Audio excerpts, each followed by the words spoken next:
Hello student, in this video we are going to learn about the types of angle. So student, let us start with the first type of angle, that is acute angle. So let us read what is the condition for acute angle. An angle whose measure is more than 0 degree but less than 90 degree is called as an acute angle. Student, you can see the figure, this angle is less than 90 degree.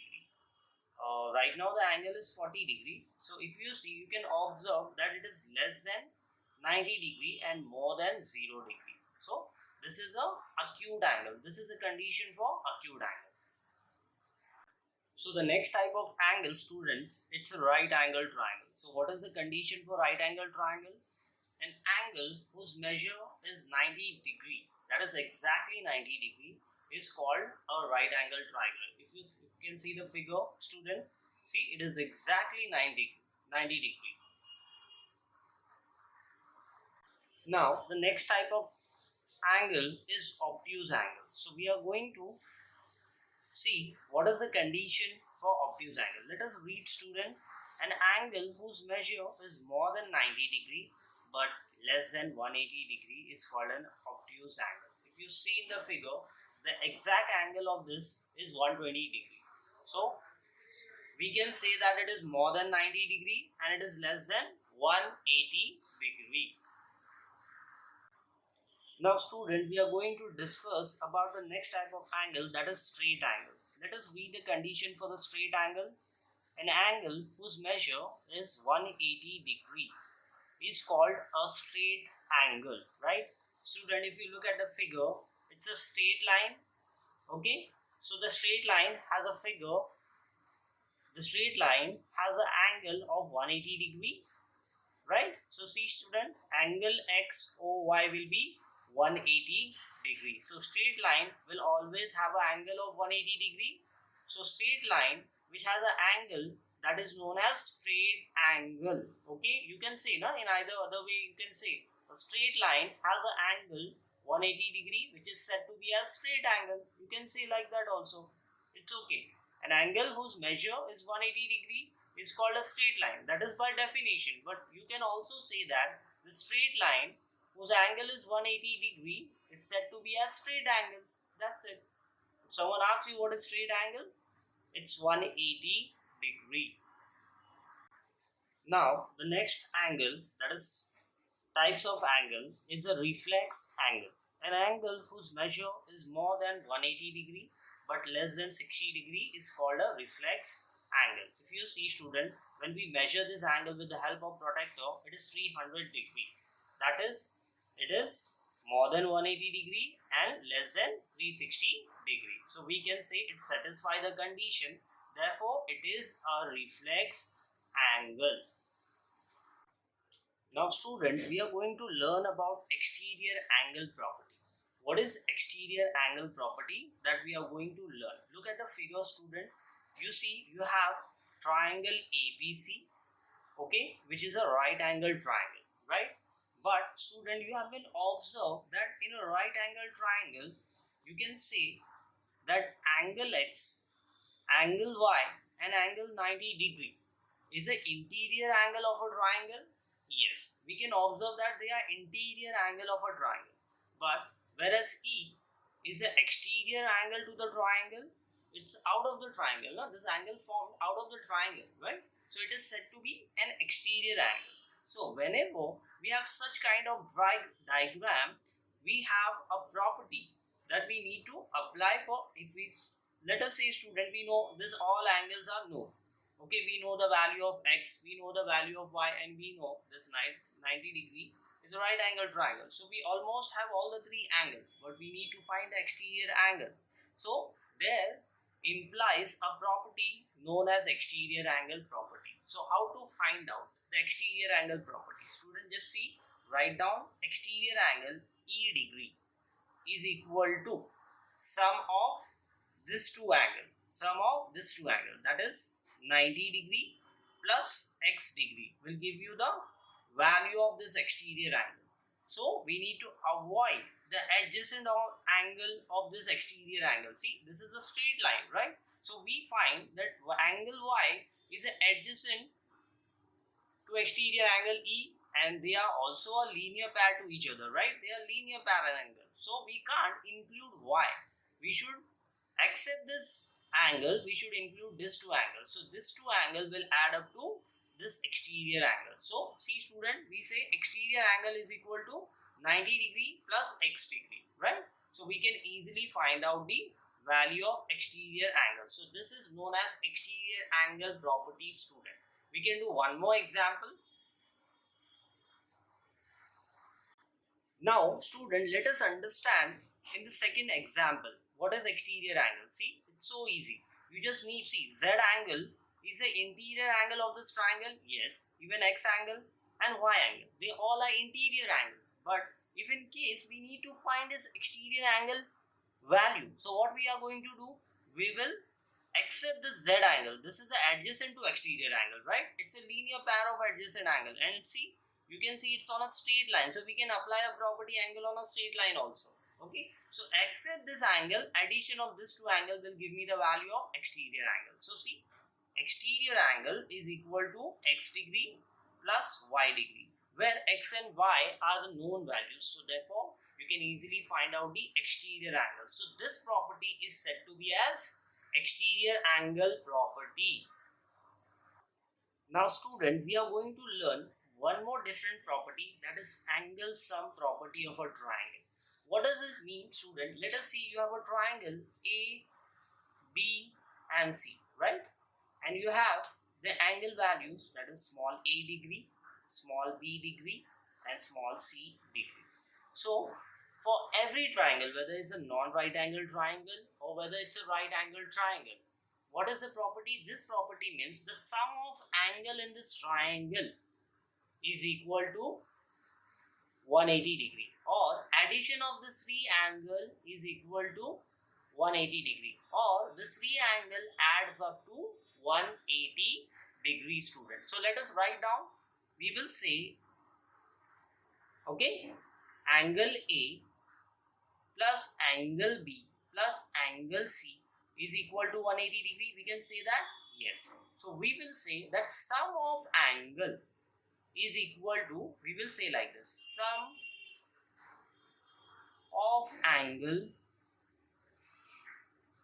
or you can say sum of three angles, because a triangle has only three angles, right? So you can say that also. But sum of angle in a triangle is equal to 180 degree. Yes, we can say that now, sum of angles, that is sum of three angles in a triangle, is equal to 180 degree. Okay, so this property is known as angle sum property of triangle. Sometimes we use a property we call as property of triangle, or we can say triangle property also. That is also okay. See, one triangle is given us and they are saying two angles have been given, find the C angles, right? So what are we going to do? We will apply, we will say triangle property. We are going to use a property of triangle or triangle property or angle sum property of a triangle. Okay, what is that? Sum of angle in a triangle is equal to 180 degree, or three angles add up to 180 degree in a triangle. Okay, so we have this A and B as a known value and we have 180. So let us make C as a subject, send this towards the right hand side and we can easily solve it and get the value of C. Yeah, so this is how this property is applicable in a triangle to find out one of the unknown angles, student. Okay, I hope you get this concept. So this property is known as angle sum property of a triangle. Now student, we are going to learn about Pythagoras theorem. Student, first of all, you should know that Pythagoras theorem is only applicable for the right angle triangle. What do you mean by right angle triangle? One of the angles should be exactly 90 degree. See, it's a right angle triangle, student. So let us name them A, B and C. So student, we need to understand that this is a triangle ABC. So for Pythagoras, you need to understand what is the hypotenuse side. Okay, hypotenuse side. So what is hypotenuse side? Opposite to 90 degree is said to be as hypotenuse sides.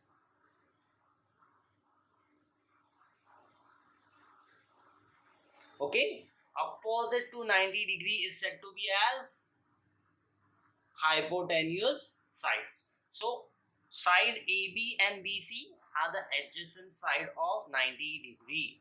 What is that? Side A, B and BC are the adjacent side of a right angle triangle. So what is hypotenuse side? Opposite to 90 degree.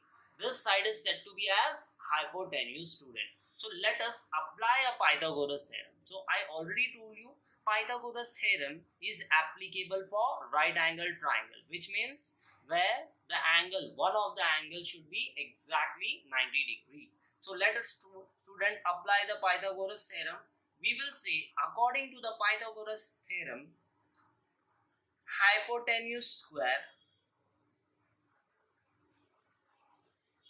okay, is equal to, that is adjacent, these two are adjacent sides. So we are going to say side square plus side square. Okay, this you need to just remember, student. No need to write down this formula, but just for your kind information, just for your understanding, better way of understanding, I just write down hypotenuse square is equal to side square plus side square. And you know what are those two sides? Side AB and side BC.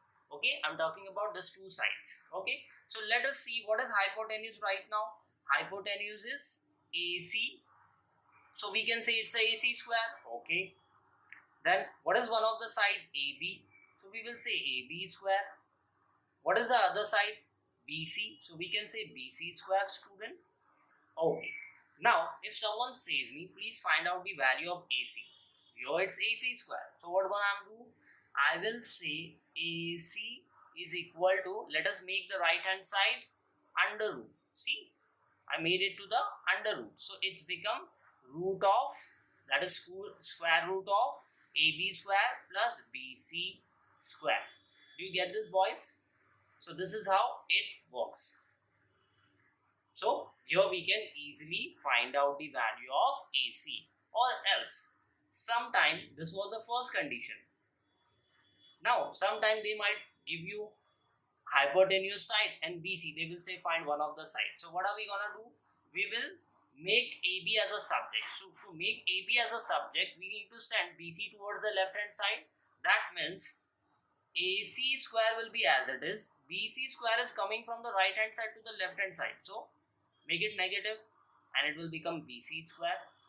See, now AB square become the subject, right? And we want to find AB. So we can say that AC square minus BC square root, right? Because I want to make AB, not AB square. Right now it's a AB square. So to make it AB, we need to under root the left hand side. Okay. Let us say the third condition. They can say BC is unknown, AB is given and hypotenuse is given. Right, student? So what are we gonna do? We will say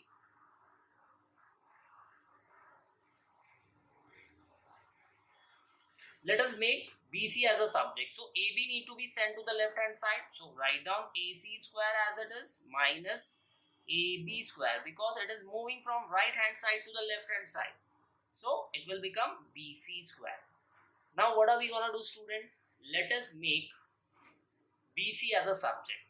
Okay, we have already made BC square as a subject. Now make BC square as BC.